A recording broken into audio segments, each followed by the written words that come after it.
नमस्कार दोस्तों, आपका स्वागत है सनातन प्रज्ञा में। मैं डॉक्टर रमेश सिंह पाल, वैज्ञानिक, लेखक, आध्यात्मिक विचारक। अक्सर कई हमारे मित्र हमसे पूछते हैं, सर अपने दैनिक जीवन में कामकाज करते हुए भी हम मन को शांत कैसे रख सकते हैं, हम ध्यान की स्थिति में कैसे रह सकते हैं। क्योंकि अपना कामकाज, नौकरी, व्यवसाय में रहते हुए अक्सर हमारा ध्यान इधर उधर ज्यादा भटकता है। दोस्तों, आज मैं आपको एक सरल विधि बताता हूँ। बस इस विधि के अभ्यास से कुछ दिनों में आपका मन इधर उधर भटकना बंद हो जाएगा और आप में ध्यान का जन्म होगा। शायद आपको पता हो कि हमारे मन के विचारों और सांसों के बीच एक गहरा संबंध है। मन में विचार जितना ज्यादा होते हैं उतनी ही हमारी सांसें तेजी से या ऊपर नीचे चलती हैं। अगर आपको अपनी सांसों पर नियंत्रण आ जाए या सांसों के प्रति अवेयरनेस आ जाए तो विचार एकदम कम हो जाते हैं।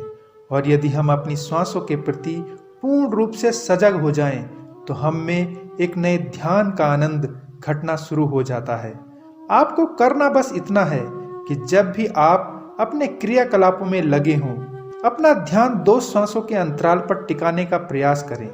आप सांसों को भूल जाएं, बस ध्यान को सांसों के बीच में लगाने का प्रयास करें। एक सांस भीतर जाती है, इससे पहले कि वह लौट जाए, उसे बाहर छोड़ा जाए, वहां एक अंतराल होता है। बस जो भी तुम कर रहे हो उसमें ध्यान को 2 सांसों के अंतराल के बीच रखने का प्रयास करें। शुरुआत के 1 हफ्ते में आपको परेशानी होगी ध्यान को स्थिर रखने के लिए, लेकिन जब भी आपको विचारों का प्रवाह आने लगे तुरंत सचेत हो जाएं। ध्यान को सांसों के अंतराल पर ले जाएं।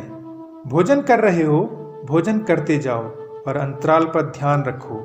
चल रहे हो, चलते जाओ और ध्यान को अंतराल पर टिकाओ। सोने जा रहे हो, लेट जाओ, नींद को आने दो, लेकिन अंतराल के प्रति सजग रहो। कामकाज के वक्त हमें ध्यान को बार बार भूलना पड़ता है, तो कामकाज में मन डमाडोल रहता है। यदि हमारा ध्यान 2 सांसों के अंतराल पर केंद्रित हो जाए तो इससे हमारे अस्तित्व के 2 तल बन जाएंगे, एक करने का तल और दूसरा होने का तल। एक परिधि है और दूसरा केंद्र। परिधि पर काम करते रहो, लेकिन केंद्र पर अपना ध्यान रखो। परिधि करने का जगत है और केंद्र होने का जगत है। यदि हम केंद्र के प्रति सचेत हो जाएं, तो इससे हमारे सभी कामकाज अभिनय हो जाएंगे। मानो हम कोई पार्ट अदा कर रहे हों, मानो हम किसी नाटक में किरदार अदा कर रहे हों। अब नाटक में हम राम बने हों या क्राइस्ट, इससे कोई फर्क नहीं पड़ता, क्योंकि हम स्वयं में बने रहते हैं। केंद्र पर हम जानते हैं कि हम कौन हैं और परिधि पर हम जानते हैं कि हम राम का अभिनय भर कर रहे हैं। हम राम नहीं हैं। हम कौन हैं हमको मालूम है। हमारा ध्यान हमारे केंद्र पर है और काम परिधि पर चल रहा है। लेकिन क्योंकि हमारा ध्यान हमेशा परिधि पर ही रहता है, तो हम जीवन को नाटक नहीं समझते, हम कर्ता बन जाते हैं और भूलवश इसे जीवन समझ लेते हैं। यही हम सब ने किया है। हर आदमी सोचता है कि वह जीवन जी रहा है।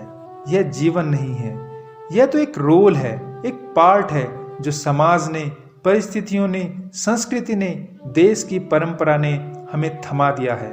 और हम लोग इस अभिनय के साथ ऐसा तादात्म्य कर लेते हैं कि मानो यही परम सत्य हो। यह ध्यान इसी तादात्म्य को तोड़ने की एक विधि है। यह संसार कृष्ण लीला, राम लीला है। मेरा मानना है कि श्री कृष्ण सबसे कुशल अभिनेताओं में से एक हैं। वे सदा अपने में स्थिर हैं। बाहर सब खेल कर रहे हैं, लीला कर रहे हैं, बिना किसी गंभीरता के, क्योंकि गंभीरता तो केवल तादात्म्य से पैदा होती है। यदि हम थोड़ा विचार करें तो हम पाएंगे कि भाग्य का सिद्धांत भी जीवन को नाटक समझने की एक तरकीब है, क्योंकि इस सिद्धांत से हम समझ जाते हैं कि नाटक के कुछ नियम हैं। जिसको जिसका रोल करने के लिए मिला है वह उसे उसके अनुरूप ही नियमों के साथ ही नाटक करना होगा।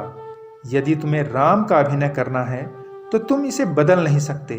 सब कुछ नियत है, यहाँ तक कि तुम्हारे संवाद भी, डायलॉग भी। अगर सीता का हरण होना है तो परमात्मा के अवतार होकर भी इसे रोक नहीं सकते। उदाहरण के लिए एक विशेष दिन हमारी मृत्यु होने वाली है, यह नियत है। और जब हम मरेंगे तब फला फला लोग हमारे आसपास होंगे, यह भी तय है। और यदि सब कुछ नियत है, तय है, तो सब कुछ नाटक हो जाता है। यदि सब कुछ निश्चित है तो इसका यह अर्थ हुआ कि हम केवल अंजाम देने के लिए निमित्त मात्र हैं। हमको बस उस अभिनय को अच्छे ढंग से करना है, हमें उस अभिनय में जीना है। यह ध्यान की विधि जीवन को एक खेल बना देगी। हमारा समूचा जीवन ऐसा हो जाएगा जैसे जीवन के सुख दुख हम पर घटित न होकर किसी और पर घटित हो रहे हैं। आज के लिए बस इतना ही। धन्यवाद।